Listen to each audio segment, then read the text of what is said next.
So hey peace be upon you friends, welcome to Madrasi views. இப்போ நம்ம எங்கே இருக்கோம்னா பெரியமேட்டில் டெல்லி தர்பார் சொல்லி ஹோட்டலுங்க.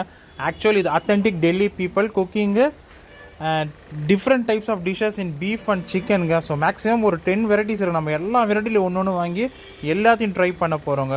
உண்மையிலே டேஸ்ட் ரொம்ப அல்டிமேட்டாக இருக்குது. ஸோ இவங்க தந்தூர் ரொட்டி தராங்க, அது ஒரு 10 rupees சார்ஜ் பண்ணுறாங்க. மற்றபடி கிரேவிஸ் எல்லாமே வந்து 70, 80, 100 அவ்வளோதான் சார்ஜ் பண்ணுறாங்க எனக்கு தெரிஞ்சு. ஸோ நம்மகிட்ட எல்லாமே வந்து ஹாஃப் கொடுத்தாங்க. மற்ற கஸ்டமர்ஸ் தராங்க தெரியலாம், வீடியோ எடுக்கிறதுக்காக எனக்கு எல்லாமே வந்து ஹாஃப் போர்ஷன் கொடுத்துருக்காங்க. டேஸ்ட் எல்லாமே சூப்பர் அல்டிமேட்டாக இருக்குதுங்க. ஸோ இதில் வந்து ரொம்ப மஸ்ட்டு செலக்டட் ஐட்டம்னா வந்து அந்த தால் பீஃப் போட்டது, ரெண்டாவது இந்த இது பன்னீர் வித் பீஃப் டேஸ்ட் அல்டிமேட்டாக இருக்குதுங்க. நல்லி நிஹாரி, டெல்லி ஸ்பெஷல் நல்லி நிஹாரி செய்கிறாங்க, அதுவும் சாப்பிட அவ்வளோ சூப்பராக இருக்குதுங்க. ஸோ நீங்கள் கண்டிப்பாக பெரியமேடு வந்தீங்கன்னா இந்த டெல்லி தர்பார் ஹோட்டல் கண்டிப்பாக வந்து ட்ரை பண்ணி பாருங்கள். உண்மையிலே ரொம்ப சூப்பரான ஹோட்டலுங்க. So bye.